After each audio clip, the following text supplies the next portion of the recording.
gente vai abrir mais uma mesa aqui do Pauliceia Literária, recebendo agora dois dos mais importantes biógrafos brasileiros, Lira Neto e Mário Magalhães, que vão nos dar a honra de participar aqui dessa segunda edição do Pauliceia, e que vão ter por mediador Oscar Pilagalo, jornalista, que foi editor da revista Entre Livros, importantíssima revista literária que ele inscreveu na história da imprensa brasileira, e ele também é autor de um livro sobre a história da imprensa paulista, publicado pela editora Três Estrelas. Então, eu convido o Lira Neto e o Mário Magalhães para subirem, Oscar Pilagalo, que vai conduzir a conversa. Eles vão fazer um bate-papo durante uns 45 minutos e depois abrir para perguntas. As perguntas, quem já esteve aqui nas outras mesas sabe, as perguntas devem ser encaminhadas por escrito. Tem pessoas da produção que vão distribuir papéis e caneta para vocês fazerem as questões, que vão ser encaminhadas para mim. Depois eu passo, algumas talvez já tenham sido respondidas ao longo da conversa, mas eu seleciono aquelas que ainda não tiverem sido respondidas e passo para o Oscar fazer a pergunta aos nossos convidados. Então, bem-vindos ao Pauliceia Literária, muito obrigado. Lira, Oscar, Mário, boa mesa para vocês. Obrigado, Manuel. Boa tarde a vocês todos. Obrigado à Associação dos Advogados pelo convite. Então, a gente vai começar aqui a conversa.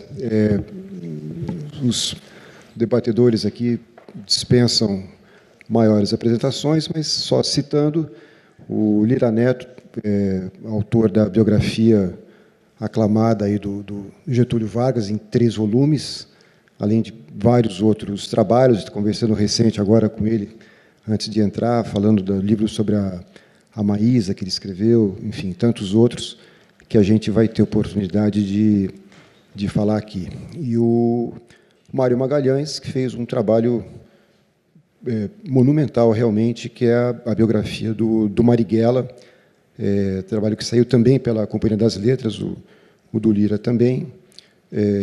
Realmente um colosso de trabalho, 2 grandes biógrafos, e a gente vai ter oportunidade aqui de conversa meio solta, a gente vai batendo papo aí, mas certamente um dos interesses que a gente tem é saber como é que é o trabalho do biógrafo, né?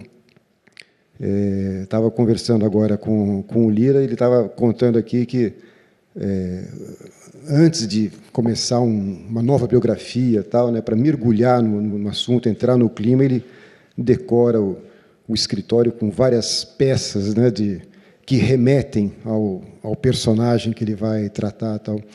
E a gente estava tentando descobrir quem será o novo personagem, mas ele não abriu e promete que não vai abrir, a não ser que a gente pergunte com alguma sedução a mais, né?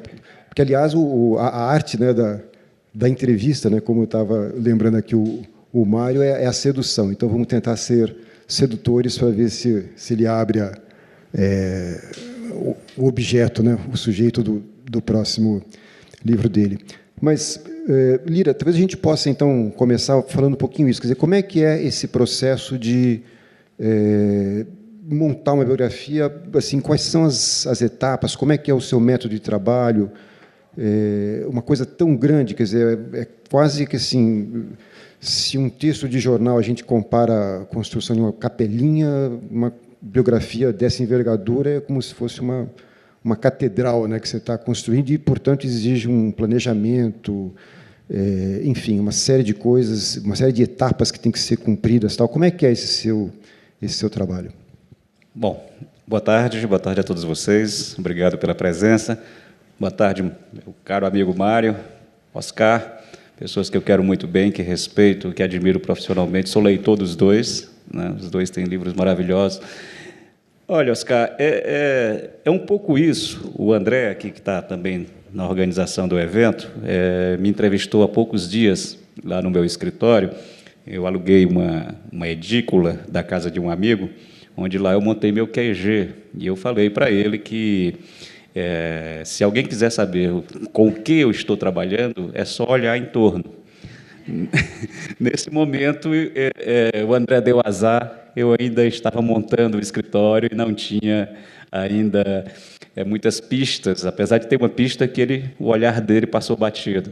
Mas é um pouco isso. A primeira coisa que eu tento fazer é uma imersão E essa imersão na vida, na atmosfera, no clima desse tema, desse personagem, essas pequenas coisas fazem, para mim, fazem um certo efeito. Então, eu começo a colocar quadros no escritório, entro no Mercado Livre, arremato pequenas estatuetas. Do Getúlio da minha casa era cheio de estatuetas do Getúlio, pequenininhas, flâmulas de campanha eleitoral, cédulas de campanha eleitoral, Getúlio para deputado estadual. Disse, poxa, eu botei aquilo no quadro, ficava bem em frente do meu computador, né? Fotos do Getúlio, canecas, todo aquele marketing da campanha eleitoral do Getúlio. Inclusive, uma vez um amigo lá disse, ué, você se filiou ao PTB? Eu disse, não, claro que não, eu nunca me filiei a nenhum partido. Por quê? Porque tem uma flâmula aí do PTB. Eu disse, não, essa flâmula é de 1950, da época da campanha do Getúlio, é um objeto histórico, tá? Um fetiche.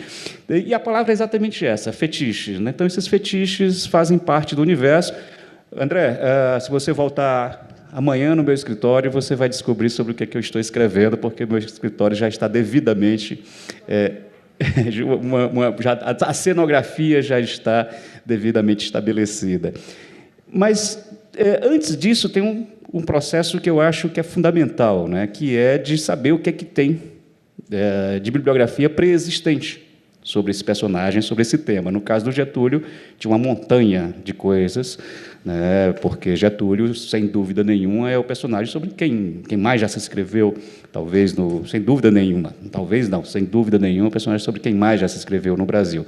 Então, os primeiros meses, no caso do Getúlio, o primeiro ano de trabalho, foi gasto exatamente nessa tarefa de ler essa bibliografia pré-existente. Deixa eu só te perguntar uma coisa, interrompendo um pouquinho aqui. São 3 livros, né? O primeiro deles você cobre um período em que o Getúlio praticamente não era conhecido, certamente. Sim. A nível nacional não era conhecido, e no último período ele era por demais conhecido. Sim. Você, como biógrafo, qual é a maior dificuldade? Apresentar um personagem sobre quem quase nada se sabe, ou o contrário? Porque também falar de alguém que a gente já sabe quase tudo também é uma dificuldade. Como é que você encara isso? O Getúlio é um caso interessante porque ele deu essas duas possibilidades, lançou, né, sobre o trabalho esses 2 desafios. Primeiro, exatamente o primeiro volume, que vai até 30, ou seja, até a chegada do Getúlio ao poder. A grande dificuldade era encontrar uma documentação consistente, né, para que o leitor entendesse, para que o biógrafo compreendesse quem é esse Getúlio que chegou ao poder através do movimento civil-militar que a historiografia consagrou com o nome de Revolução de 30. Então, foi mais difícil. Eu tive, por exemplo, eu sou cearense, moro em São Paulo há algum tempo, não conhecia nada do Rio Grande do Sul. A informação sobre o Rio Grande do Sul era muito pequena.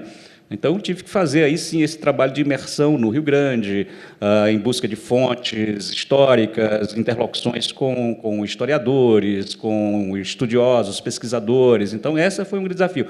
No caso do segundo, principalmente, até mais do que do terceiro, a dificuldade era exatamente a oposta, que é 30 a 45. Existem centenas de livros, né, que cobrem cada um dos períodos descritos e narrados naquele livro. 30, sobre a Revolução de 30, sobre 32, a chamada Revolução Constitucionalista, como querem os paulistas, ou a Contra-Revolução, né, como querem os gaúchos. 35, também existe uma bibliografia sólida sobre isso. 37, 38, o Brasil na Segunda Guerra. Ou seja, aí o grande problema era como resumir tudo isso em um único volume e como trazer alguma luz nova sobre episódios já tão frequentados, né, por outros autores. Então, as duas coisas são igualmente difíceis, né? Deixa eu perguntar para o Mário o seguinte, queria, na verdade, fazer a mesma pergunta para você, Mário, que é o seguinte, como é que você trabalha, quer dizer, na construção dessa catedral literária que a gente está se referindo, que é essa biografia de grande envergadura. No seu caso, Marighella, uma figura muito conhecida, mas não na mesma dimensão de Getúlio, que assim qualquer pessoa conhece Getúlio, nem todas as pessoas conhecem Marighella. Agora, Marighella tinha o seguinte, tinha um estigma que talvez também se aplicasse ao caso de Getúlio, mas talvez mais forte ainda. Como é que você lidou com isso? Como é que você se aproximou de um personagem tão cercado de controvérsias? O que te levou a fazer essa pesquisa? O que te motivou lá atrás, lá no comecinho? Por que ele? Por que não outra pessoa? Qual a grande importância que você acha que ele teve para o Brasil, considerando, inclusive, que foi uma pessoa que, pela própria trajetória dele, nunca ocupou cargos. E, assim, ele fez sempre a trajetória dele foi sempre à margem, né, vamos dizer assim. O que te levou a estudar esse personagem? Bom, boa tarde para todo mundo. Oscar Lira, muito obrigado à Associação dos Advogados de São Paulo, ao curador do Paulicéia Literária, o Manuel. É um prazer estar aqui. Eu já respondo, Oscar, eu só queria falar, fazer um registro pela casa onde a gente está, uma casa de advogados, que esse personagem ao qual eu dediquei 9 anos de trabalho, e, quer dizer, personagem controverso, como o Oscar falou, para muita gente é bandido, para outros é herói, e para a esmagadora maioria das pessoas sempre foi um desconhecido, porque, como disse um grande amigo dele, Jorge Amado, houve uma maldição do silêncio em torno da memória dele. E o que eu queria falar é o seguinte: esse cara, o Carlos Marighella, ele dependeu muito na vida do trabalho de advogados. Ele não teria vivido tanto se não fossem advogados. E isso desde o início. No dia 22 de agosto de 1932, durante o movimento paulista, que, como a gente sabe, eclode no início de julho, no 22 de agosto, houve manifestação no país inteiro de apoio aos paulistas e contra a ditadura varguista. E o Marighella foi preso, com mais 500 estudantes na Bahia nesse dia, e junto com ele estava, não um advogado ainda, um bacharel em Direito, que ia marcar a história do Brasil. Porque, aliás, muitos marighelistas sempre contaram, aprenderam Marighella, foram 48 horas de cana, apanhou feito um cachorro magro. Não tocaram no Marighella, ele ficou preso num lugar insalubre, vetado pela saúde pública, que era a prisão local. Quem apanhou mesmo, entrou no laço, foi esse bacharel em Direito chamado Nelson de Souza Carneiro. Se os mais jovens não ligam o nome, a história é o seguinte: se hoje a gente pode chegar na justiça e se divorciar, como eu me divorciei certa vez há 20 anos, isso a gente deve à batalha histórica desse bacharel. Em 1936, o Marighella, aí sim, vai em cana no Rio e passa 3 semanas no inferno. Aliás, tem título, é o nome de um capítulo do livro 3 Semanas no Inferno. Quem vai defender o Marighella em 1937 é um advogado que foi porque quis, uma grandeza muito grande. Por quê? O governo Getúlio, já um governo, o pessoal esquece, constitucional, não era uma ditadura formal, tinha havido a constitucionalização de 1934, né, em 1937, final de 1937, que vai haver o golpe do Estado Novo, só que o governo do Getúlio cria um tribunal de exceção, que é o Tribunal de Segurança Nacional, e os presos políticos, como Marighella, dizem, não reconheço esse tribunal, não vou fazer minha defesa, não vou nomear advogado. Aí ocorre que o juiz, pede para a OAB nomear um advogado, e bravamente um advogado chamado Ulisses Moreira Sena, em 48 horas ele lê centenas de páginas do processo, escreve 106 linhas, faz a defesa do Marighella. Aliás, a acusação sugeriu 7 testemunhas, todas aceitas pelo juiz. A defesa só sugeriu uma, recusada, que era o deputado João Mangabeira, da Bahia. Mas esse advogado peleja pelo Marighella, que vai sair em julho de 1937, um episódio chamado Maciedada, mas é uma longa história, graças a um veterano da coluna Prestes, o escrivão da coluna Prestes, Lourenço Moreira Lima, que impetra um habeas corpus em favor do Marighella. O Marighella sai, some, vai em cana de novo em 1939, e aí um cearense, o conterrâneo Francisco Moésia Rolim, é que vai defender o Marighella, e Marighella leva 6 anos na cabeça, só sai em 1945, e quem vai estar esperando Marighella na porta da cadeia é um jovem estudante da Faculdade de Direito do Rio, que ia se tornar um dos maiores advogados de direito comercial do país. Na época era vermelho, era comunista, depois ele vira um homem conservador, de direita, que é o grande Paulo Mercadante, que faleceu 2 anos atrás. E o Marighella vai continuar devendo para advogado, porque ele perde o mandato no início de 1948, caçam os mandatos dos parlamentares comunistas, com a sigla PCB, e quem faz o parecer defendendo a legitimidade e legalidade, a tese era, foi eleito pelo povo, só o povo pode cassar, e não o Tribunal Superior Eleitoral. E não, no caso, a Câmara, ele era deputado federal. Quem faz o parecer é o doutor Sobral Pinto, que, em 64, Marighella é baleado, dia 9 de maio, no cinema do Rio. É a cena que abre o livro e que vai abrir a adaptação cinematográfica do livro, produzida pelo Fernando Meirelles e pelo Wagner Moura, com direção do Wagner Moura. O filme abre com essa cena. Eu cedi os direitos do livro para eles.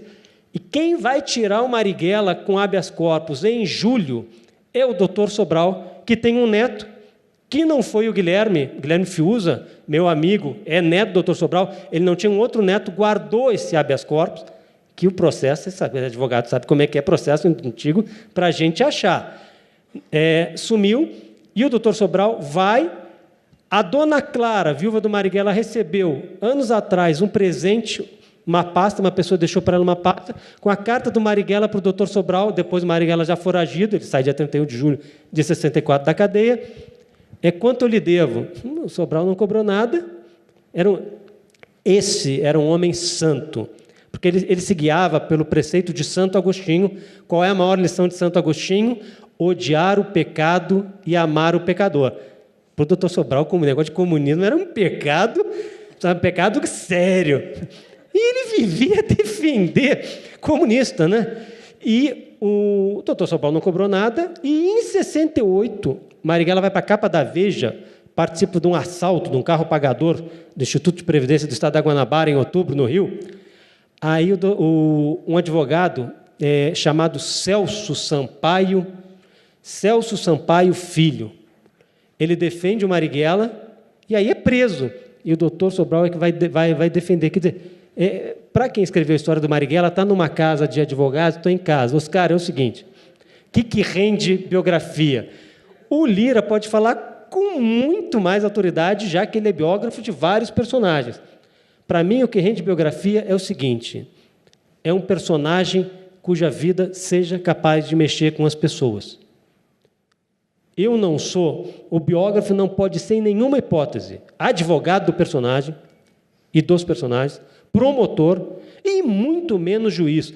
O biógrafo, o juiz, ele está produzindo um panfleto. Ele está defendendo uma causa, um personagem. O desafio do biógrafo é o desafio jornalístico, né? Biografia jornalística. É contar a história para cada um, chegar à sua própria conclusão. Então, personagem que rende é aquele capaz de mexer com a gente. 2, aquele que ajuda, além da vida espetacular, a contar um tempo. No caso, conta uma época.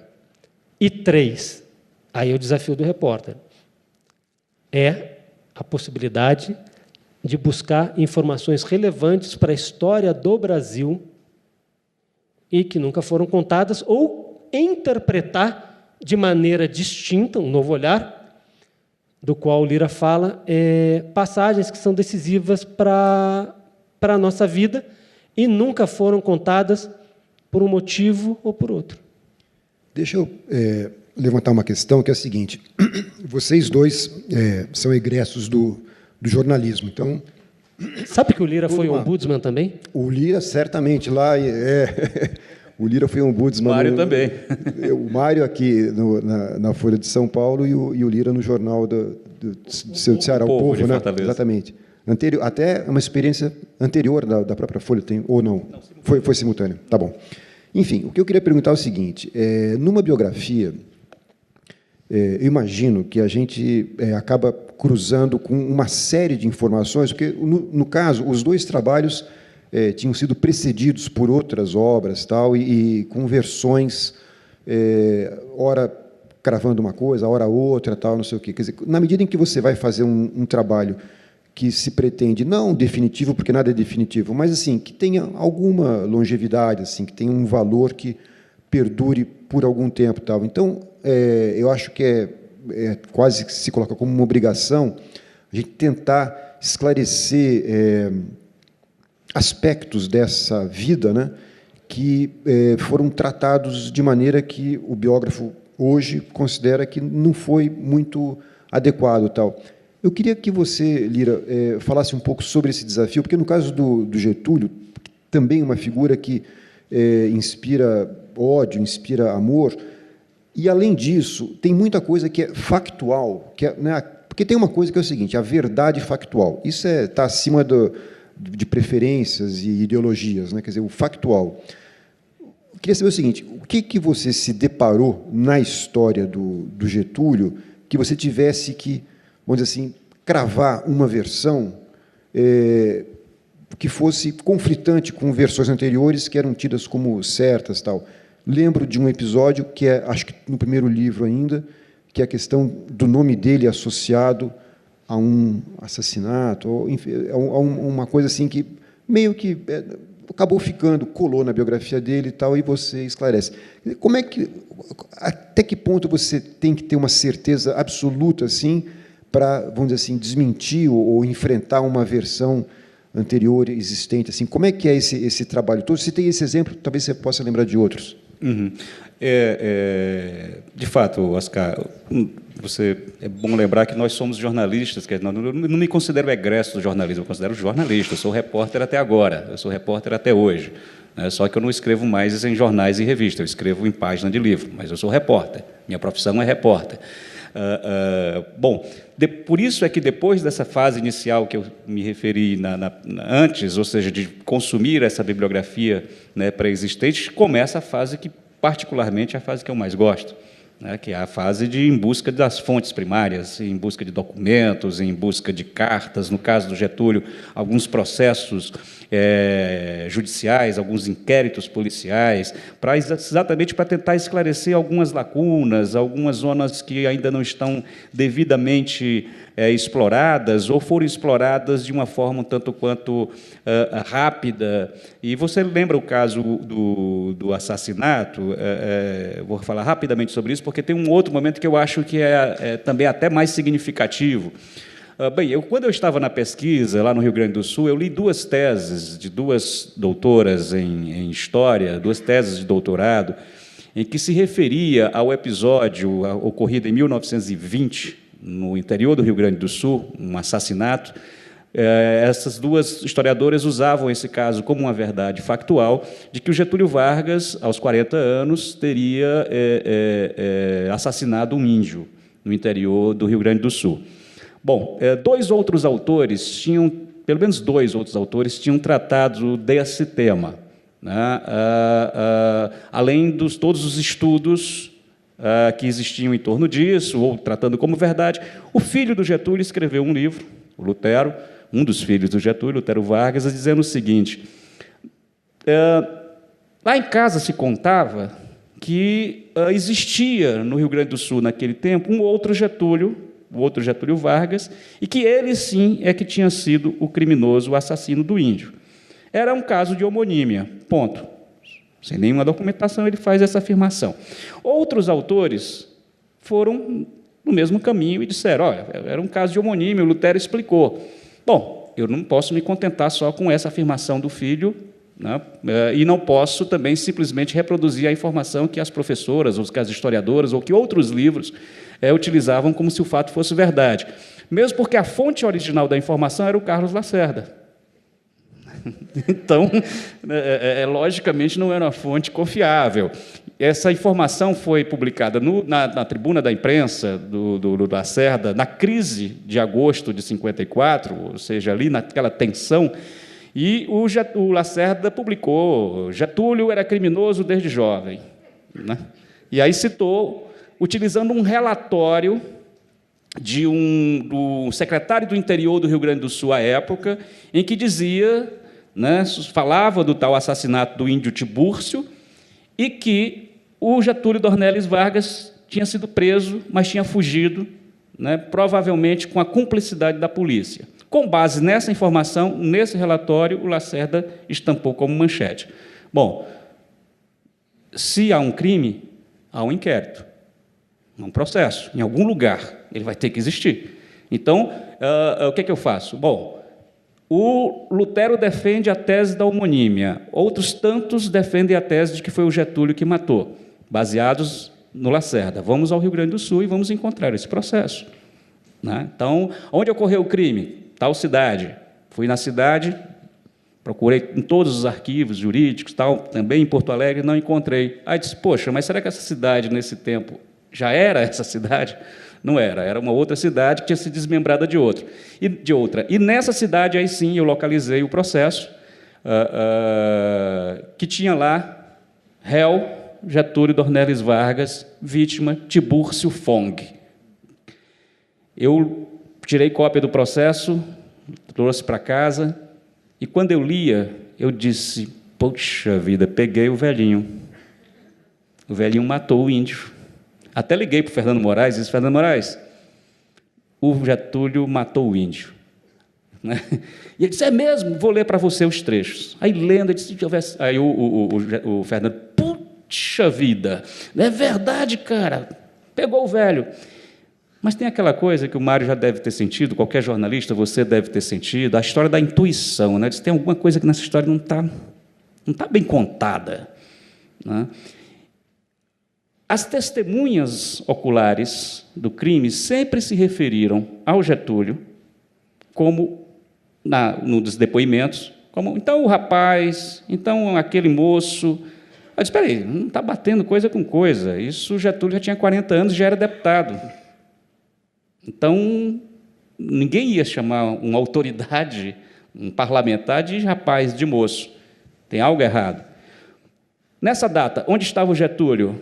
Fui dos anais da Assembleia dos Representantes, a equivalente à Assembleia Legislativa do Rio Grande do Sul, e vi que, naquele dia, o Getúlio estava fazendo um discurso no plenário. Já tinha um bom álibi. Né? Ou seja, então, se era moço, se era jovem, devia ser, a tese da homonímia deve se confirmar, mas, para confirmar isso, eu vou precisar procurar a declaração, o registro de nascimento desse Getúlio. Porque, na qualificação do inquérito, o Getúlio não chegou, na verdade, não chegou a ser interrogado, esse Getúlio, porque ele fugiu. Ele foi preso. Na verdade, o crime era mais do que isso, rapidamente, um simples pequeno parêntese. Era mais do que um crime de assassinato, era um crime de assassinato depois de um crime de violência sexual. Era a mulher do índio tinha sido estuprada pelo Getúlio e pelo companheiro de viagem do Getúlio. Então, era um crime de violência sexual que o Lacerda... Imagina se o Lacerda soubesse disso, né? Se tivesse sabido disso. Bom, e aí o índio vai tentar defender a mulher, e aí que ele é assassinado, o Getúlio puxa a arma e... Bom, vou procurar um registro de algum Getúlio Dornelles Vargas. Ele não chegou a ser interrogado, então não tinha qualificação, não tinha quem era filho de quem, em que ano nasceu, não tinha nada. Né? Bom, então, Getúlio nasceu em 1882, vamos procurar, a partir de 1892, por exemplo, até 10 anos adiante, em todos os registros civis do Rio Grande do Sul, se existe algum Getúlio Dornelles Vargas. Foram alguns meses de pesquisa até encontrar uma certidão de nascimento de um Getúlio Dornelles de Vargas, né? E, com base nessa certidão, eu puxei a ficha policial desse sujeito. E ele tinha cometido um outro assassinato, né? E, nesse outro inquérito, se referia à fuga dele no crime anterior. Agora está devidamente documentado que se trata, sim, de um caso de homonímia. Esse é só um aspecto.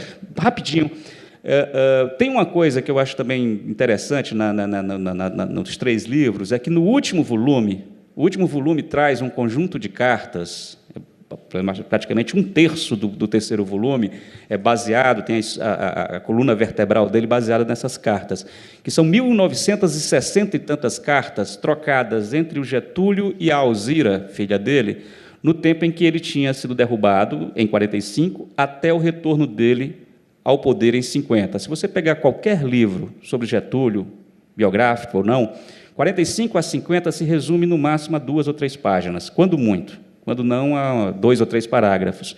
Porque praticamente não sabia muito. O Getúlio foi embora, derrubado do poder, ficou lá em São Borja, na fazenda, na estância, e depois voltou em 50, né, para ser candidato a presidente da República. Bom, essas cartas são trocadas exatamente nesse período em 45 e 50. Então, toda a articulação política da volta, você que leu o livro, fez uma resenha maravilhosa, generosa, sobre o livro, sabe que todo esse movimento é importantíssimo até para compreender a volta do Getúlio. Está tudo devidamente documentado nessas cartas, as alianças, as hesitações, o jogo político. Então, eu acho que tem uma coisa que, para resumir, que eu acho fundamental a gente ter em mente. Não existe essa história de que não existe mais fonte primária sobre determinado assunto, que não tem mais nada para escrever sobre determinada coisa, porque tudo já se conhece. As fontes primárias ainda tem muita coisa ainda para ser explorada e para ser descoberta. E concordo com você, não existe livro ou biografia definitiva, né? Outros livros sobre Getúlio poderão vir e encontrar, inclusive, novos documentos que até desmintam coisas que eu, porventura, tenha escrito. Nessa questão de temas controversos, né, envolvendo os grandes personagens, imagino que, no caso do Marighella, também você, Mário, tenha passado por algumas dessas situações assim que, diante de informações conflitantes, vindo, inclusive, de historiadores ou de jornalistas da época, assim, você teve que optar e provavelmente teve um trabalho de apuração para chegar na informação que você acaba cravando como verdadeira. Eu lembro um aspecto do livro que é relacionado à morte do Marighella. Na verdade, o que precedeu a morte dele, porque ele, na época, estava recebendo guarida dos religiosos aqui em São Paulo, dos dominicanos, né? E foi através de contatos entre agentes da repressão e dominicanos que se acabou descobrindo a rotina dele nos últimos momentos, tal, o que acabou levando à emboscada que matou o Marighella. E tem duas versões que são conflitantes aí, uma registrada no livro Combate nas Trevas, eu acho, do Jacob Gorender, e uma outra do Frei Beto, sobre o papel que os dominicanos tiveram nisso. Enfim, eles tinham sido presos, foram barbaramente torturados, tal. Mas, por outro lado, o Marighella era uma figura que estava sendo monitorada por várias outras fontes, tal, não sei o quê. Enfim, havia essa controvérsia, e você, no livro, tenta dar uma versão que você considera assim, a mais sólida diante dos fatos apurados. Como é que foi para você esse trabalho dessa apuração, de voltar, não sei se você usou fontes primárias, como é que você cravou essa informação? Bom, no caso, ao contrário do Getúlio, não havia nenhuma biografia sobre o Marighella. Havia perfis, não por falta de talento de quem tinha escrito sobre ele, mas havia falta de condições históricas para apurar no tempo em que eles contaram a história. Então, havia perfis sobre Marighella. Eu escrevi a primeira biografia. Se, por um lado, me faltaram, as fontes eram escassas, por outro, as armadilhas eram menores, e as grandes armadilhas, vou falar disso já, não se dão na controvérsia. Se dão quando aliados e inimigos contam a mesma história e a gente parte do princípio, se quem odiava e quem amava está contando isso, é igual. Aconteceu isso, e não é. No caso do Marighella, para dar uma ideia do Marighella, é o seguinte: o Marighella, a revista Veja, já nasce grande em 1968. Marighella é dos raros personagens que foram capa da Veja duas vezes no período de um só ano, personagens brasileiros e estrangeiros, vivo e morto. O que não deixa de ser curioso que, na resenha sobre o livro que saiu na brava revista Veja, do meu chapa Augusto Nunes, foi meu chefe no Estadão, ele faz elogios muito generosos à minha pessoa, é o meu trabalho, e gasta as 2 páginas dizendo: esse Marighella não tem a menor importância, o Mário perdeu tempo, foi contar a história desse cara. Ele não entendeu, não está falando mal de mim, nem do Marighella, está falando do mal da Veja. E é uma história que não foi contada, como nos anos 70 disse o Jorge Amado, né? Havia uma maldição do silêncio em torno dele. O Jorge Amado foi muito amigo dele, foi camarada dele de partido, os dois eram os ghostwriters da combativa bancada comunista na Constituinte de 46, perderam tudo, né? Mas muitas das causas, então, das derrotas do Marighella, hoje, quem recebeu o 13º salário, era a campanha deles pelo abono de Natal, foi rejeitado, né? Divórcio, outra proposta do Marighella, perdiam de um montão a um montinho de votos. Quer dizer, o Marighella, voltando, ele tinha uma história que nunca tinha sido contada. E o Jorge Amado, eles eram ghostwriters da bancada, e o Marighella era membro da mesa da Constituinte em 46. Então, o que eu tinha? Eu tinha um personagem cuja história não tinha sido contada e com os dois obstáculos duplos, cuja combinação enlouquece e seduz qualquer repórter com vocação digna de repórter. Quais são? De um lado, parte da historiografia nacional tentou eliminar o Marighella da memória. E dois, o protagonista do livro passou a vida escondendo as próprias pegadas, não por uma paranoia persecutória, mas por uma questão de sobrevivência.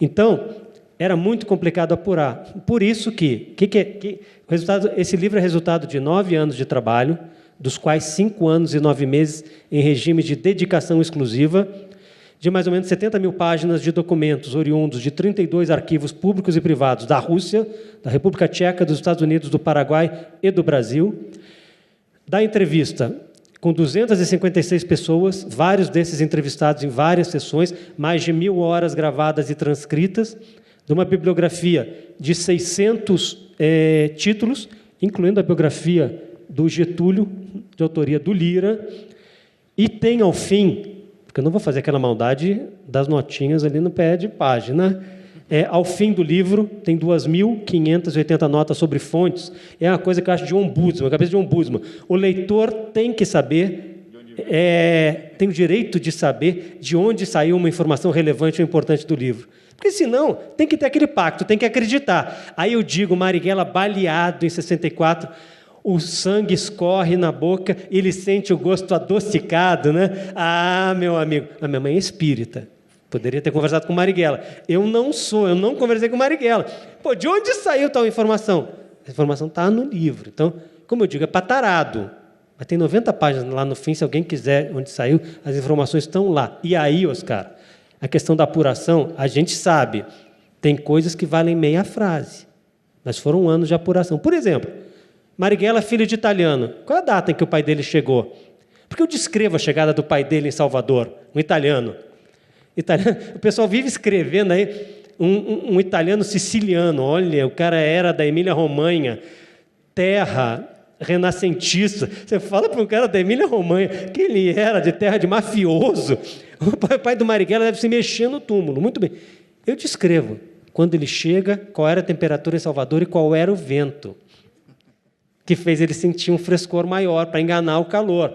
Tudo bem, é fácil. A temperatura e o vento é fácil, porque a capitania dos portos registrava e os jornais publicavam. Mas quando que esse cara chegou?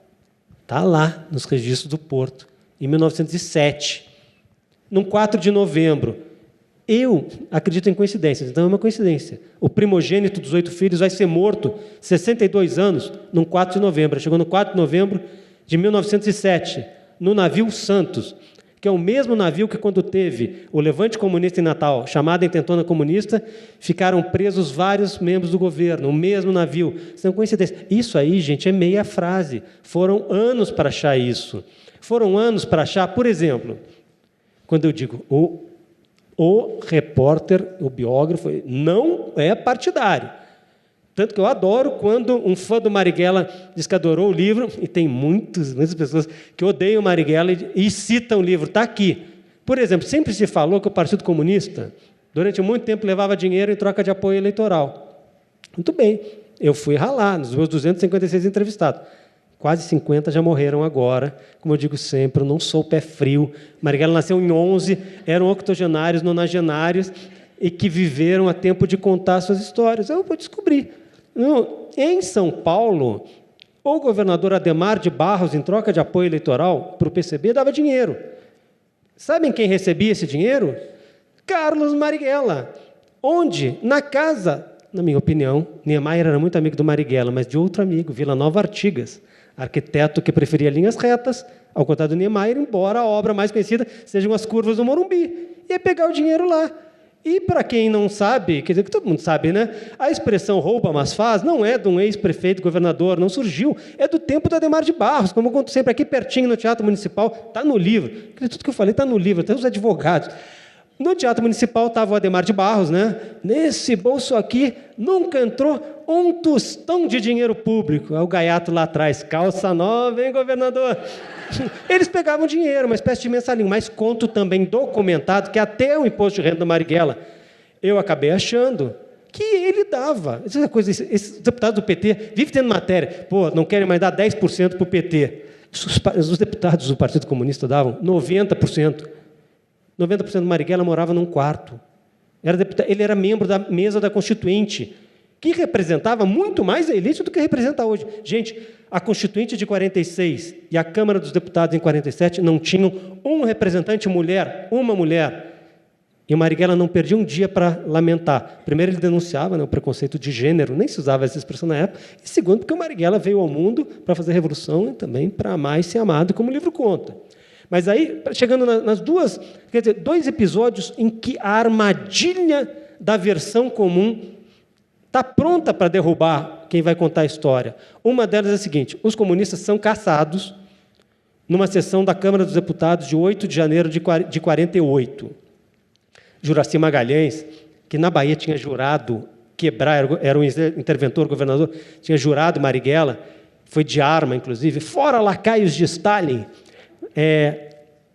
Uma pessoa que amou profundamente o Marighella e conviveu com ele por décadas, me contou, chorando, como o deputado Marighella fez um discurso lindo pela democracia contra a cassação dos mandatos. Nos anos 70, numa revista, um imortal, que já morreu, e odiava Marighella. Falava Marighella para ele já... Um imortal que já morreu. Ou seja, não adianta procurar nos membros da academia de hoje. Ele escreveu 2 páginas sobre o louco do Marighella na sessão de cassação dos mandatos, um maluco que subiu na mesa e discursou. Uma pessoa que amava Marighella e um que odiava. Gente, está nos anais da Câmara, está nos jornais contra, a favor, muito pelo contrário, está na memória dos contemporâneos. Fazia 10 dias que o Marighella não ia mais à Câmara, porque o partido dele achava que os caçados iam ser presos, e sumiu do Senado, tirou o Prestes, e sumiu com meia dúzia de deputados da Câmara. Então o Marighella não estava lá. Isso foi fácil, mas eu cometi um erro grave para quem tem cabeça branca, e eu tenho desde 30 e poucos anos. Eu achei que eu sabia como Marighella tinha sido assassinado. Por quê? Do delegado Fleury, que comandou a operação, niteroiense, ainda bem que não é carioca, niteroiense, eu tenho o perfil dele no livro. Um perfil muito interessante. O Fleury, o pai dele, era médico legista, e o pai do delegado Fleury, ele vai morrer com uma infecção contraída na mesa de autópsia. E a questão da morte, o Fleury vai ser um prócer do Esquadrão da Morte, né?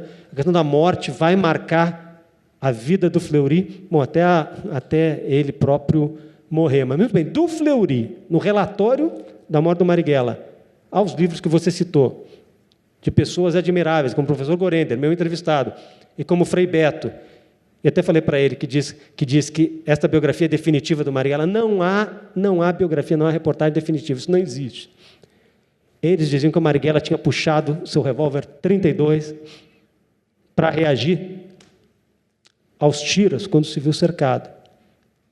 E, gente, em 9 anos, essa quantidade de entrevistas e de documentos, a informação esfregava no meu olho, assim, sabe? Ela estava na cara que o Marighella estava desarmado, estava na cara.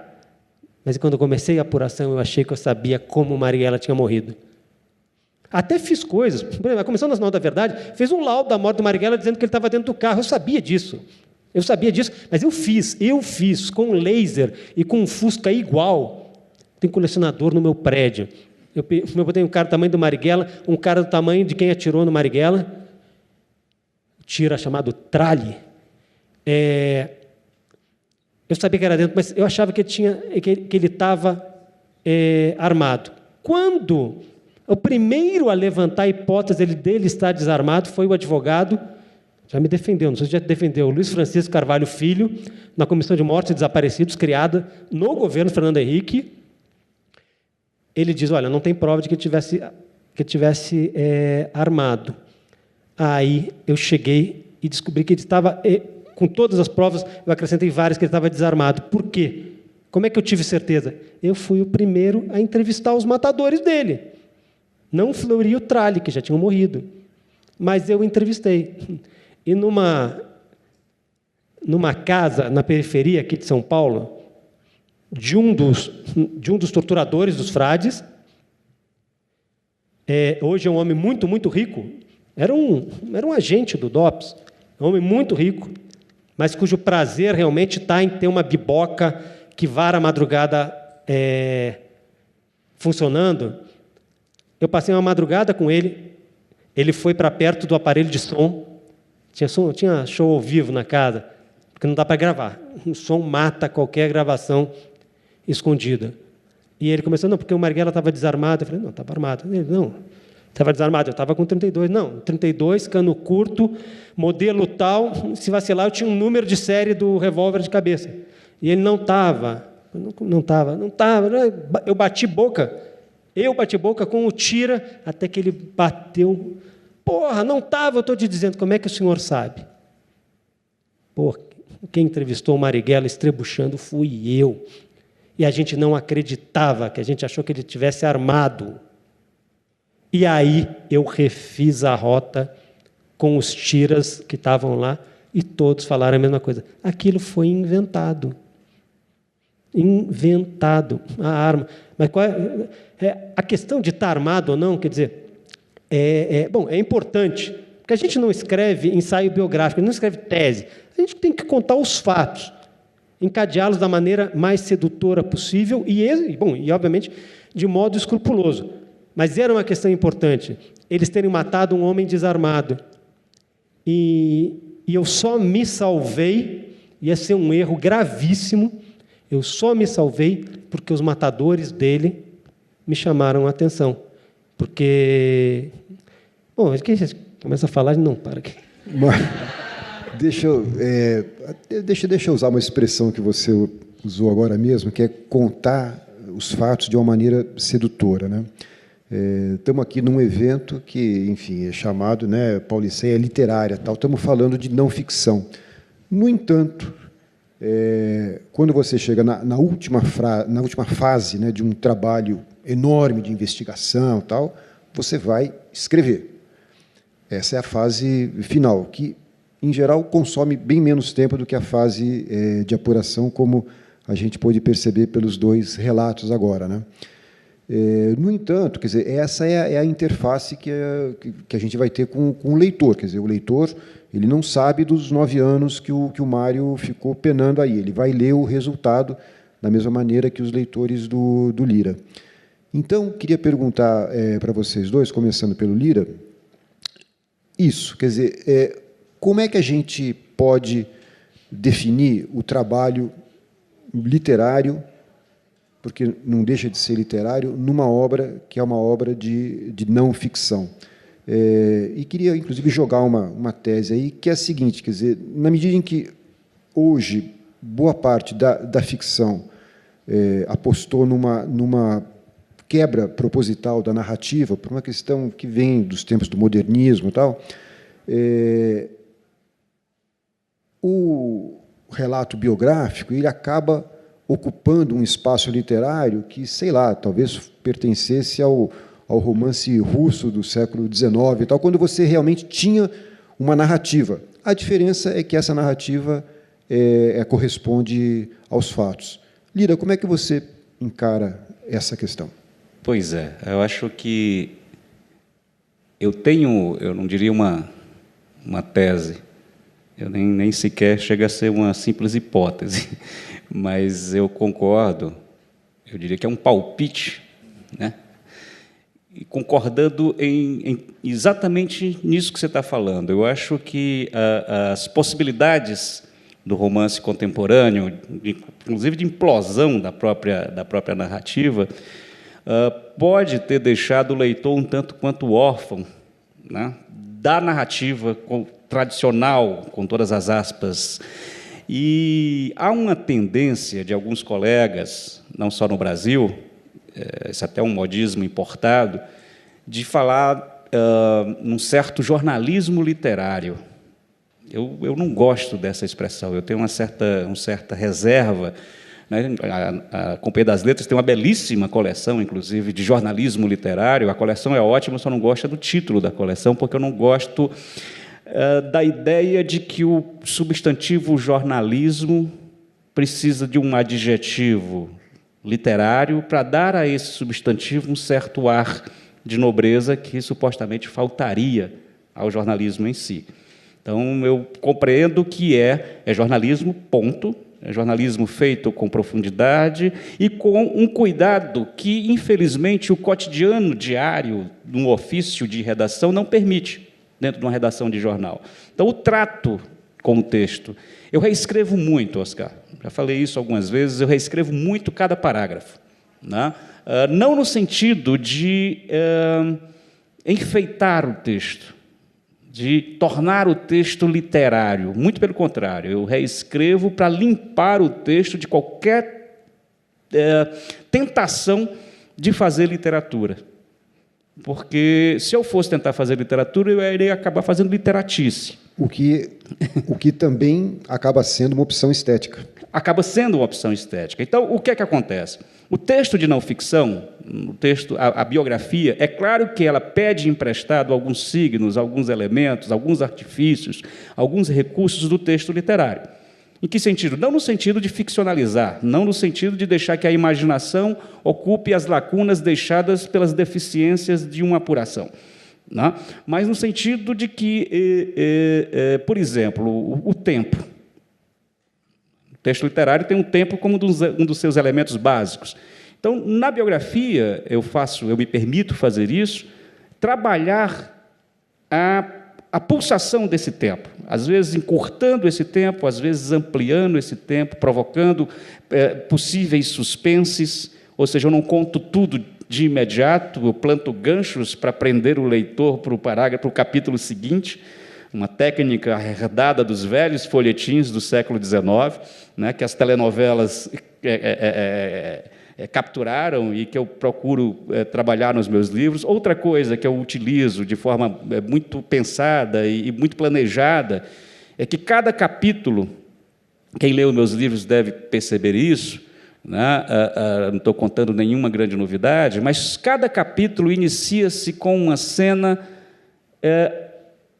propositalmente, vamos dizer assim, cinematográfica. Né? O que significa isso? Eu tenho que ter, no começo de cada capítulo, uma narrativa que apele muito para os signos visuais, e isso se faz com base em muita pesquisa. Por exemplo, a primeira cena do primeiro volume da biografia do Getúlio são os aviões fascistas, né, chegando no Rio de Janeiro, depois de uma travessia do Atlântico, e uma esquadrilha comandada pelo ministro da aviação fascista de Mussolini. E ele veio exatamente para fazer tentar vender esses aviões para o Getúlio, e uma multidão na Praia do Flamengo saúda, né, Mussolini e Getúlio em brados. Fui procurar na Itália e encontrei, inclusive, o vídeo da travessia. Então, eu sabia como eram os aviões, então eu tinha que descrever os aviões, eu tinha como descrever a população do Rio ali esperando. Os jornais de época trabalharam páginas e páginas sobre esse assunto. Então, para que isso? Exatamente para seduzir o leitor para aquele capítulo e para aquele texto, para aquela narrativa. Então, essa questão, no caso da Maísa, a primeira cena do livro da Maísa é a Maísa cantando numa boate, numa pequena boate esfumaçada, com um colar de pérolas que dava 6 voltas no pescoço, bêbada, se agarrando nas cortinas, depois indo para os camarins, aplaudidíssima, foi direto para casa, se trancou no banheiro, deitou na banheira cheia e cortou os pulsos com gilete.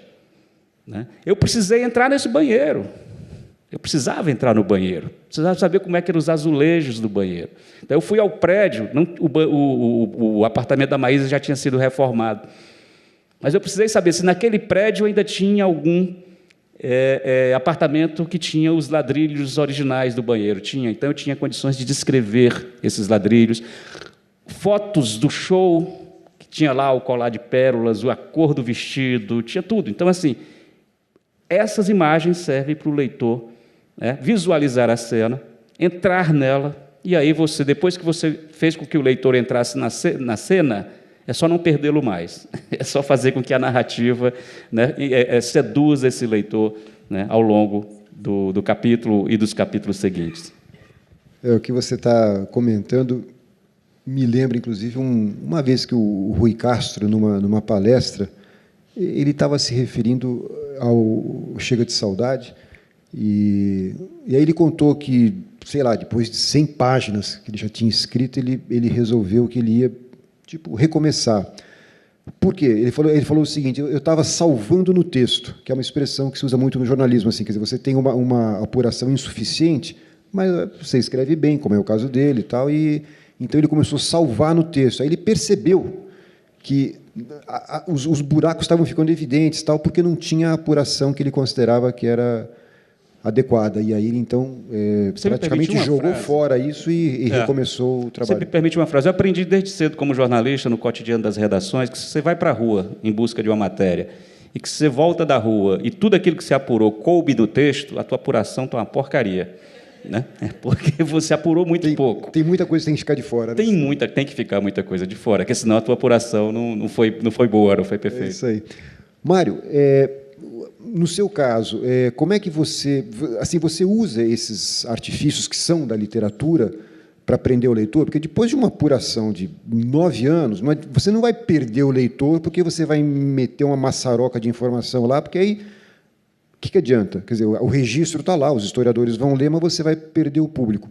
Qual é o artifício que você usa, literário, para prender, para seduzir o leitor, para usar a expressão que você usou agora mesmo?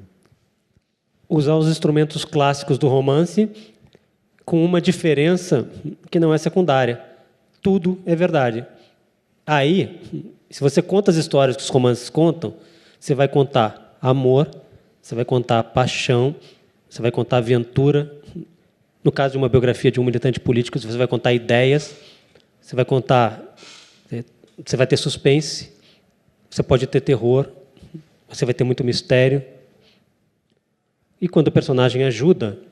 Gente, o Marighella não ficou famoso na Bahia por ter feito um discurso lá radical contra o interventor nomeado pelo presidente Getúlio Vargas, o Juracy Magalhães. Ele ficou famoso porque ele respondeu a uma prova de física em versos, no ginásio da Bahia. E assim ele ficou famoso. As armadilhas dos discursos únicos, partidários do Marighella, porque tem a mitologia anti-marighellista, essa era mais fácil de identificar, mas tinha a mitologia marighellista. Marighella responde brilhantemente uma prova que ele guardou o original. A prova de física em versos rimados, e o professor o consagra com um 10. Todo mundo escrevia isso. Um repórter tem que ser cético. O repórter que não é cético está fadado a mentir, mesmo que não seja mentira, que não haja dolo. Está fadado a errar. Eu quero ver a nota. Eu quero ver a nota. Aí, 9 anos, né, eu descobri um relato sobre a correção do próprio professor. Não tem a nota. Mas não era 10, porque o professor ficou tão impressionado. Gente, o ginásio da Bahia era um ginásio que tinha acabado de sofrer a reforma educacional do maior educador da história do Brasil, Anísio Teixeira. Outro, Darcy Ribeiro, foi muito amigo do Marighella. Ele dirigia em 45 a célula do PCB dos motorneiros de bonde aqui em São Paulo. Imagina o Darcy Ribeiro, isso é uma bagunça o negócio. Darcy muito amigo do Marighella. Aí o professor conta o seguinte: eu fiquei tão impressionado com a criatividade daquele aluno que eu respondi também em versos. Só que eu respondi dizendo o seguinte: cara, na estética você é genial, mas no conteúdo estava tudo errado. E eu ainda falo, muitos críticos do Marighella iriam usar isso para criticá-lo durante a vida, que ele era muito bom de propaganda, era um craque, sabe, de chamada agitação e propaganda, e iam criticar os métodos dele. Muito bem. Para mim, não. O que toma mais tempo é escrever, não é apurar. Essa apuração monumental, o enorme risco que um monte de gente já foi derrotada, muito biógrafo já foi derrotado por transformar a apuração grande na tal maçaroca, em transformar num relatório. historicamente não é menos relevante, mas para ler relatório sou obrigado. Gente, é uma biografia sobre um dos brasileiros mais importantes do século XX, biografia de mais ou menos 800 páginas, cujas 30, 40 primeiras são um estudo sociológico, antropológico sobre a cidade e o estado onde o biografado nasceu. Eu li por obrigação. Insuportável. É insuportável. Para mim, o desafio qual era? É o desafio estético. Estética é literatura, é a arte. Qual é o desafio estético? Escrever um relato capaz de quase sempre tirar o fôlego do leitor, assim como foi de tirar o fôlego a vida do personagem. Ao contrário da mitologia marighellista não foi um pensador. O Marighella não foi um pensador. O PCB nunca produziu um pensamento original para o comunismo mundial. Ao contrário dos italianos, Gramsci e outros, nunca produziu. Então, um recurso elementar, tem crítico literário aqui, mas no romance, que é o Manuel, é a manipulação do tempo. Então, o que eu sabia? Eu tinha que abrir o livro com um episódio síntese de um homem de ação. Claro que a metade final do livro, Marighella Guerrilheiro, é muito mais fácil, porque aí ele está saltando o banco. Aqui na Angélica, um mulato cinquentão de arma na mão, todo mundo... Sabe, é muito mais fácil. O pessoal escreve que falando em advogados, senador Aloysio Nunes Ferreira Filho, motorista do Marighella. Os inimigos do Aloysio, pela esquerda e pela direita. O motorista do Marighella. É muito fácil. O Aloysio estava no assalto ao trem Santos-Jundiaí, estava no assalto ao carro pagador da Massa e Ferros. É fácil. Aí, para a ação, que é o que sintetizava o meu personagem, era muito fácil. Mas, em outras passagens, eu escrevo, reescrevo. O primeiro parágrafo do livro eu reescrevi 20 vezes. E eu sei dizer qual é a primeira frase do livro. Eu sei, por exemplo, pensado, as duas primeiras palavras do livro, 1.150.000 caracteres com espaço, são Carlos Marighella, assim começa o livro, Carlos Marighella. As últimas duas palavras, Carlos Marighella. A primeira frase é mais ou menos assim, Carlos Marighella viu a zeladora do prédio onde morava e pensou que, mais uma vez, tinha se safado, se livrado da polícia, ou do perigo, alguma coisa assim. Que é a frase que já anuncia que não se livrou e vai se ferrar, né? Bom, o título do capítulo é Um Tiro no Cinema. Eu usei outra. Era muito melhor usar mais uma vez. É mais forte que outra.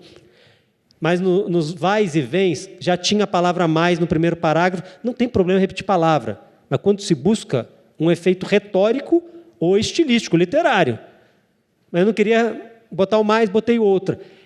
Isso, para mim, é muito mais difícil. E aí é a velha discussão se há arte na não ficção ou não. Escrevemos não ficção. Há arte ou não? Na década de 1930, a Virginia Woolf disse que a não ficção, a biografia, está fadada a jamais alcançar a imortalidade que é conquistada pelo romance, pela poesia, quando seus autores estão inspirados, alguma coisa assim. Ela disse... O biógrafo é, no máximo, um artesão. Ele não é artista porque ele não pode inventar. Muito bem.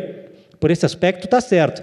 Embora haja biógrafos, no Brasil há um biógrafo, não vou citar, não vou cometer essa deselegância, que flagrado, poucos anos atrás, por contemporâneos do seu biografado, ele não é nada disso. Ele não chutava com a direita, ele não tinha perna, alguma coisa, tudo errado, ele se saiu com essa. Não, vocês não entenderam. Há coisas que eu escrevo que são reais, outras são da minha criatividade. Não, eu estou falando de biografia como gênero jornalístico da reportagem. Aí, ela falava isso, a Virginia Woolf. Se você considerar isso, ela está certa. Só que é o seguinte, o biógrafo e o autor de não ficção, ele trabalha a narrativa como um romancista com os mesmos recursos. Eu falei aqui manipulação do tempo. Dá um exemplo. Rui Castro, foi citado aqui agora. O livro, se alguém leu aqui O Anjo Pornográfico, talvez se lembre que o livro fecha com uma crônica de Natal que o Nelson Rodrigues escreveu. Muito bem, essa crônica estava no meio do livro, que é uma crônica do Nelson muito antes. E uma pessoa que esteve aqui com o Rui, a Elô, chegou e falou, lendo os originais, Rui, essa crônica não é para estar no meio do livro, essa crônica é para fechar. E o Rui, de fato, essa crônica é para fechar o livro. Ele mata antes o Nelson para depois botar a crônica. Por quê? Porque como narrador, mesmo o narrador de não ficção, ele também manipula o tempo. Pelo critério da Virginia Woolf, Os Sertões não tem nenhuma passagem digna da imortalidade. Dançou ela. E é gozado. Nick Hornby, romancista britânico, ele disse anos atrás o seguinte: os romancistas têm que trabalhar muito para que as suas narrativas pareçam reais. É verdade. Mas o autor de não ficção, tem que trabalhar muito para que essa sua narrativa possa ter os encantos que um romance também tem. E isso de entrevistar a fotografia para poder narrar uma cena, isso é fundamental. Aí, como é que você sabia que estava com um tapete dessa cor? Um evento lá em 1950. Porque eu vi na foto. Como é que você sabia um personagem agora que está tirando o meu sono? Como é que você sabia que, embora sendo carioca, ele falava um R como se fosse um paulista ou um gaúcho? Ouvindo as gravações desse senhor.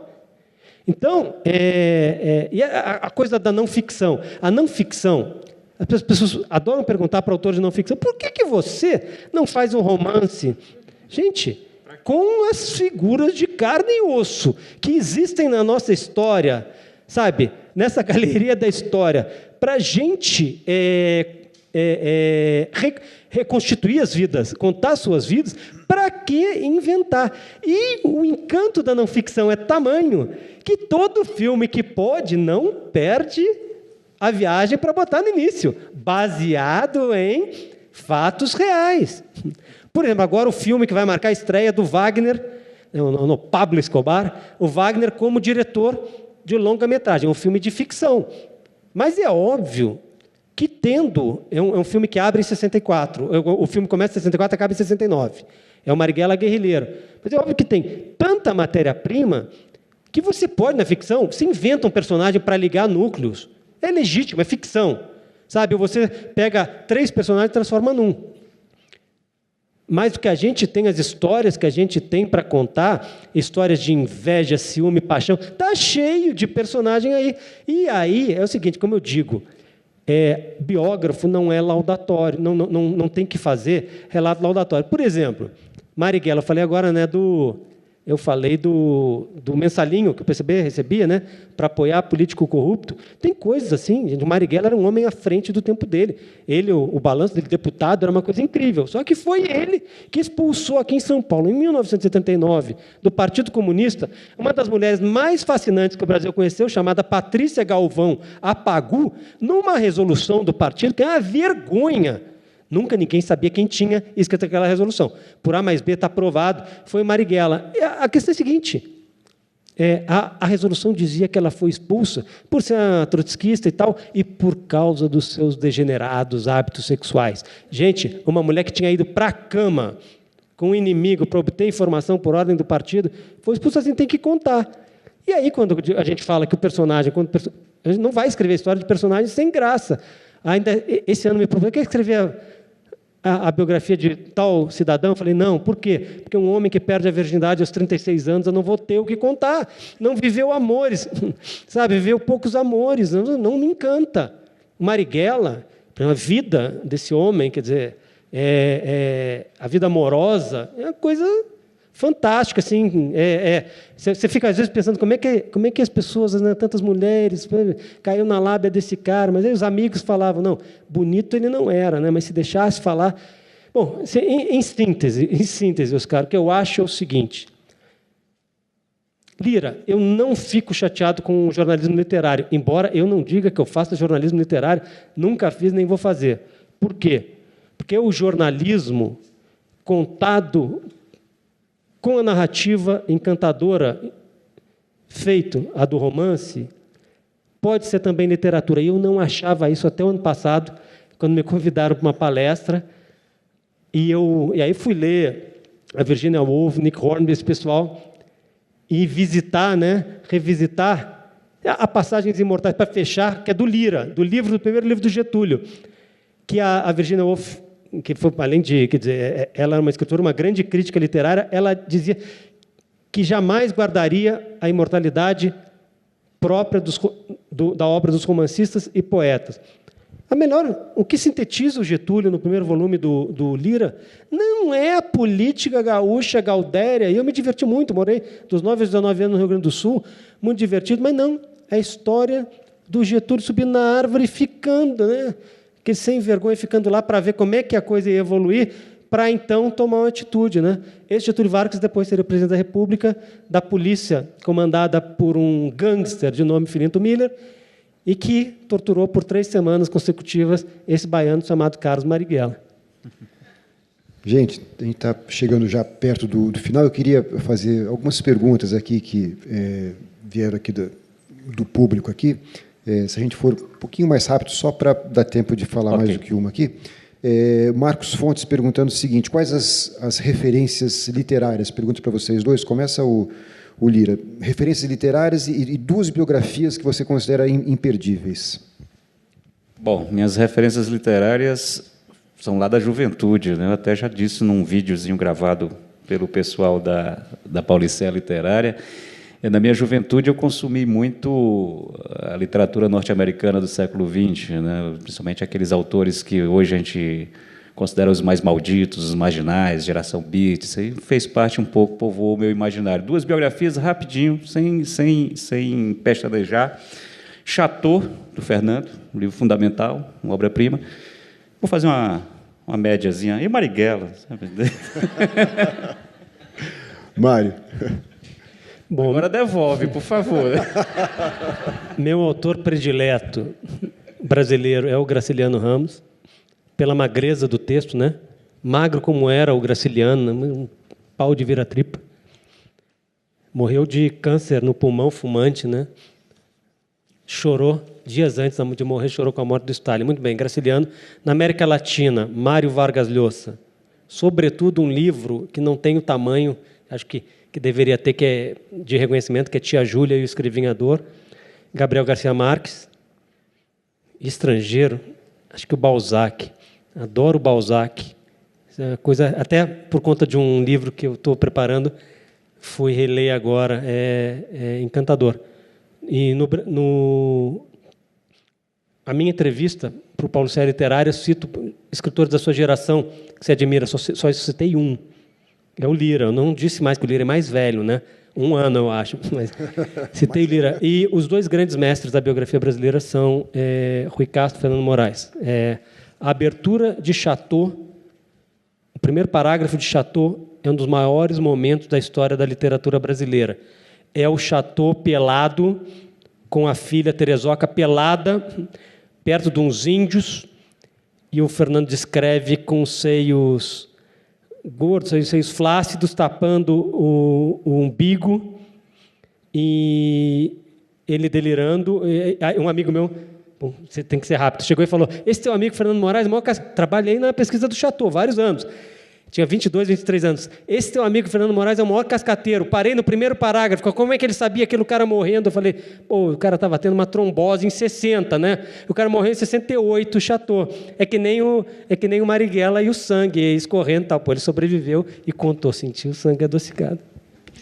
Isso aí. Olha, tem uma outra pergunta aqui da Clarice, perguntando o seguinte, enfim, o trabalho na biografia tem a ver com o passado. Qual é a relevância de gastar tanto tempo com o passado para o dia de hoje? Tem alguma...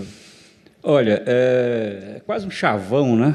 Se a gente não conhecer o passado, a gente vai estar condenado a repetir os erros, blá, blá, blá, todo mundo conhece isso. Seguinte, não dá para entender, por exemplo, a polarização que hoje o Brasil vive, essa radicalização dos ânimos, se a gente não se remeter à época do Getúlio.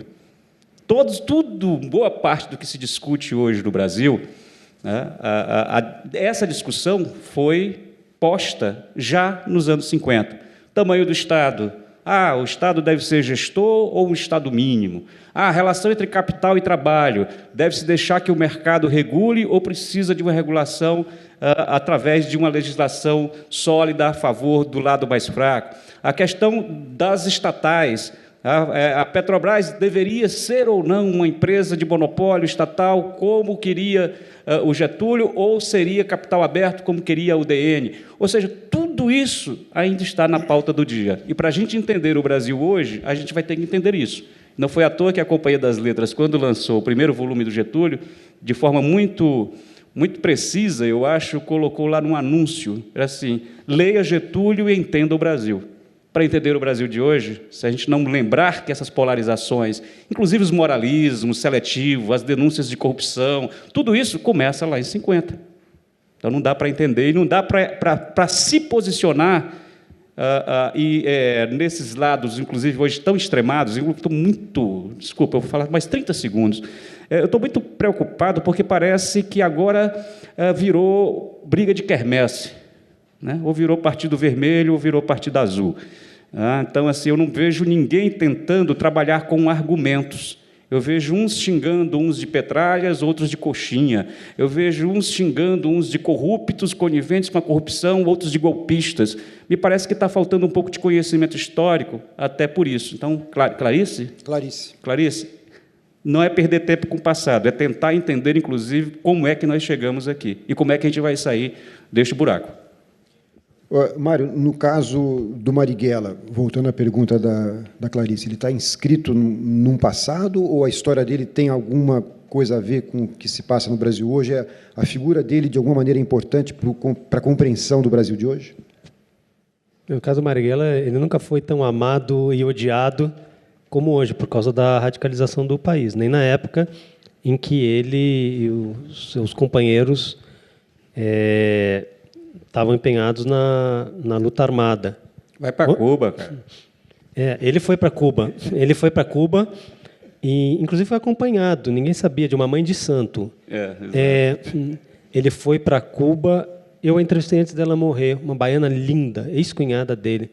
Era mãe de santo, o introduziu no candomblé. Era filho de Oxóssi. Não, mas eu acho o seguinte: isso eu acho que tem a ver com o Brasil de hoje e, mais do que com as ideias dele, com as ações dele. Mas eu acho isso. Normalmente, quando a gente está falando do passado, a gente está falando sobre o Brasil de hoje. E mesmo o passado ele pode ser contado como uma absoluta novidade. Eu dou um exemplo. Carlos Lacerda, aqui citado pelo Lira. Carlos, por Karl Marx. Frederico, por Friedrich Engels. Werneck de Lacerda. É o Carlos Lacerda. O maior golpista da história do país. Muito bem. Ele odiava o Marighella. Muito bem. Aliás, primeiro jornal em que eu trabalhei, Tribuna da Imprensa, aqui citada. Brava Tribuna da Imprensa. Muito bem. Lacerda foi golpista em 1935, apoiou aquela quartelada.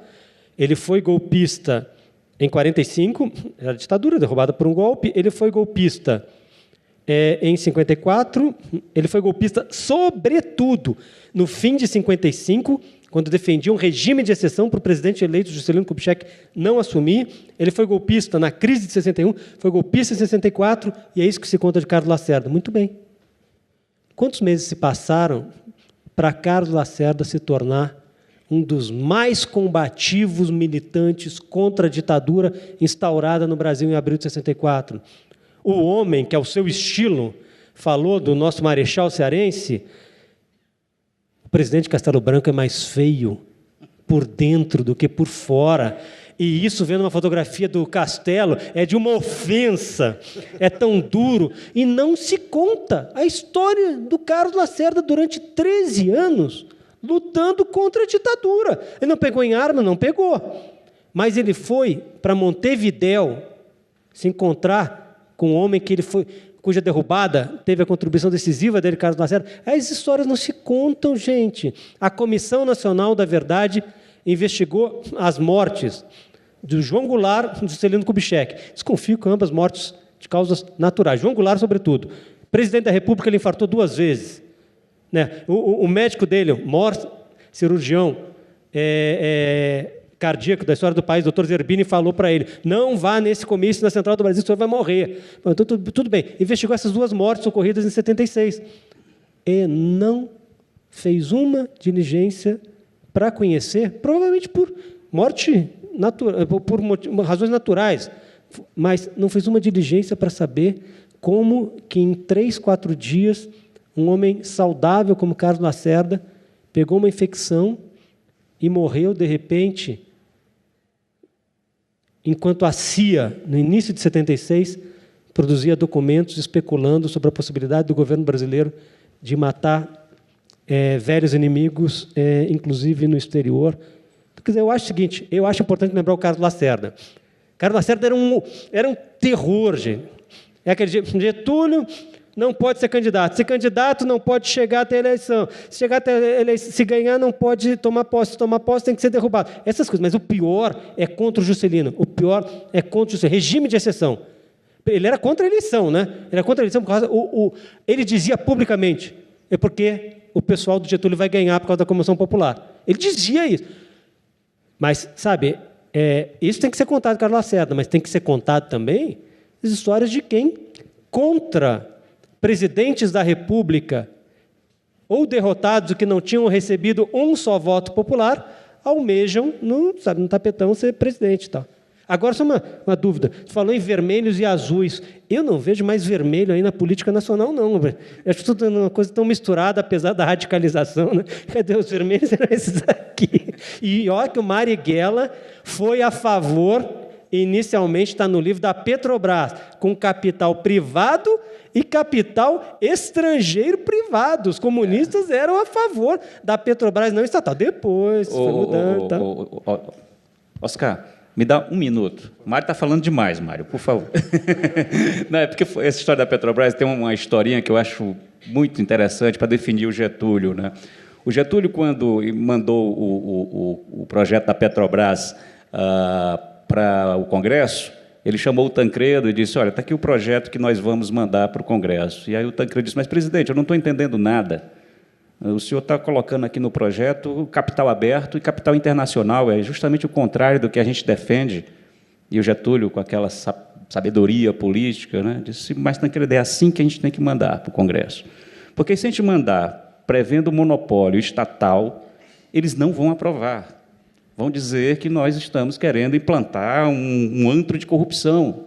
Foi o seguinte, manda desse jeito e espalha entre a bancada adversária o seguinte, né, que o governo está querendo agora ser entreguista. E o Tancredo organizou, né, politicamente, instruiu a bancada. O fato é que o monopólio estatal de petróleo da Petrobras, o projeto, a emenda, é de um udenista, do Aliomar Baleiro. Getúlio anteviu o movimento do adversário. Né? Então, e nomeou como primeiro presidente da Petrobras, era tão diabólico o gaúcho, um udenista, que é o que tinha prometido uma surra no Marighella, que era o Juracy Magalhães. Juracy Magalhães. Desculpa. Uma vez, o Getúlio estava no gabinete com 2 políticos, quer dizer, um político e o outro na antessala esperando. Aí um político entra e diz, presidente, olha, está tudo errado, é isso, assim. E o Getúlio, o senhor tem toda a razão. O senhor tem toda a razão, vou tomar as devidas providências. Aí esse político sai, entra o outro, entra o segundo e diz, presidente, aí começa a dizer exatamente o contrário do que aquele tinha dito. Está tudo errado, por isso. Aí o Getúlio, o senhor tem toda a razão, né? Eu vou tomar as devidas providências. Aí dizem que a mulher do Getúlio estava do lado, a dona Darcy Vargas, e disse, Getúlio, não estou entendendo nada. Um chega e diz uma coisa, o outro chega e diz a outra. E você disse que um tem razão e o outro tem razão. Getúlio, quem é que tem razão, afinal de contas? Você, minha filha, você que tem razão. Falta um pouco disso na política de hoje, né? Não, mas continua, né? E até mais. Muito bom. Olha aqui, a gente está chegando aqui já no final. Tenho mais uma pergunta que eu vou fazer para o Lira, porque ele reclamou, então essa aqui é só para o Lira. Bom, não está identificado quem fez a pergunta, mas é o seguinte, gostaria que você falasse um pouco da sua motivação para fazer a biografia do José de Alencar. Quem foi que perguntou? Não, quem fez? É porque não está identificado aqui. Ela lá. Como é teu nome? Você já ouviu eu contando essa história? Não. Não, então você vai ouvir agora. Seguinte, eu resolvi biografar José de Alencar porque... Eu já falei isso em outra ocasião, por isso que perguntei se você já tinha ouvido. Porque aos 10 anos de idade, eu fui torturado pela minha professora da escola primária, que me exigiu a leitura do Guarani. E durante toda a minha juventude, eu odiei José de Alencar.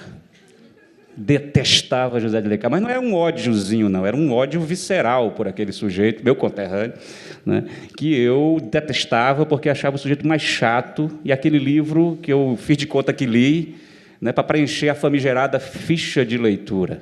Né? Quantos de nós não sofremos nas mãos das nossas professoras? E eu detestava o José de Alencar e, pior ainda, passei a detestar todo mundo que parecesse um pouco com ele. Então, José de Alencar, aquela turma, José de Alencar, Machado de Assis, esses caras intragáveis, na minha juventude eu odiava. Né? Até o dia que, muitos anos depois, já adulto, né, com essa lacuna enorme na minha formação de leitor, me caiu, eu estava fazendo uma outra pesquisa, me caiu às mãos uma crônica do José de Alencar, uma das crônicas do Ao Correr da Pena, que era o nome da coluna que ele escrevia no jornal. Quando eu li aquela crônica do José de Alencar, eu disse, vou ver o que esse chato está escrevendo aqui. Eu fiquei apaixonado pela crônica. A crônica era maravilhosa. E eu percebi que, ao contrário do que eu tinha aprendido, ou ao contrário do meu preconceito, né, de aluno, por causa dessa bendita e tão bem intencionada professora, José de Alencar, ao invés de ser um escritor chato, ranzinza, carrancudo, era um escritor deliciosamente ferino, um escritor, um polemista nato, um sujeito com sarcasmo, um senso de humor maravilhoso. Eu disse, poxa, mas esse Alencar eu não conhecia. E aí eu fui ler outras crônicas do Alencar e me apaixonei profundamente pelo autor. Aí eu disse, acho que eu vou ler de novo os livros dele. E aí fui ler Iracema. Eu disse, cara, isso é um poema. Primeiro você viu um filme dos anos 70, né? Vou ler Iracema. Né? Não. Aí um poema em prosa. Então eu vi que o Alencar era uma outra coisa, comecei a me interessar pelo homem Alencar, descobri, na minha vã ignorância, descobri um político chamado José de Alencar, o romancista, mas também político, o adversário do imperador, o homem que tinha um rancor enorme com Dom Pedro II, e aí resolvi escrever O Inimigo do Rei, né, que é a biografia do José de Alencar, um livro que está, no momento, esgotado. Ele foi publicado originalmente pela editora Globo, mas que a Companhia das Letras vai publicar em breve, talvez do ano que vem, no começo do ano que vem, junto com outra obra minha que está esgotada, que é a biografia do Castelo. Né, estamos em fase de negociação com a companhia para publicar esses dois livros.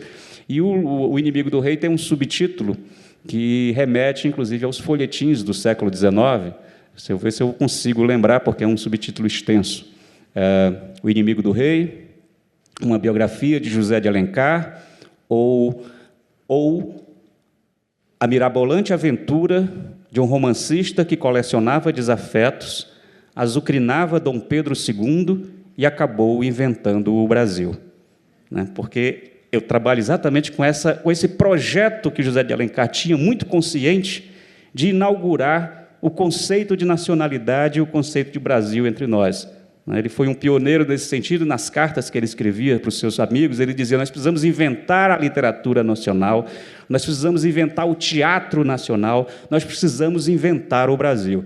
Então, foi isso que me apaixonou desse personagem. Então, essa prestação de contas, né, entre eu, adulto, maduro, e aquele menino que odiava José de Alencar com todas as suas forças. Tá? Valeu, Lira. Bom, eu tenho aqui mais algumas perguntas que foram feitas, mas, na verdade, são assuntos que a gente acabou tratando aqui. Acho que não vale a pena, peço desculpas para quem fez, mas acho que não vale a pena, seria só voltar a uma coisa que já foi tratada aqui. A gente já está dando o horário aqui, então, na verdade, eu queria agradecer aqui a presença de vocês, dizer que, embora eu tenha lido e até escrito sobre o livro dos dois, né, nessa conversa aqui acabei aprendendo mais coisa cada vez que eu converso com eles, sempre acabo aprendendo, e tenho certeza que vocês também terão aprendido alguma coisa dessa conversa tão boa. Então, queria agradecer ao Lira, ao Mário pelo papo aqui, agradecer ao Manuel da Costa Pinto pelo convite, à Associação dos Advogados de São Paulo pela oportunidade, e continuem aproveitando aí o evento, que está muito bacana aí. Obrigado a todos vocês. Obrigado.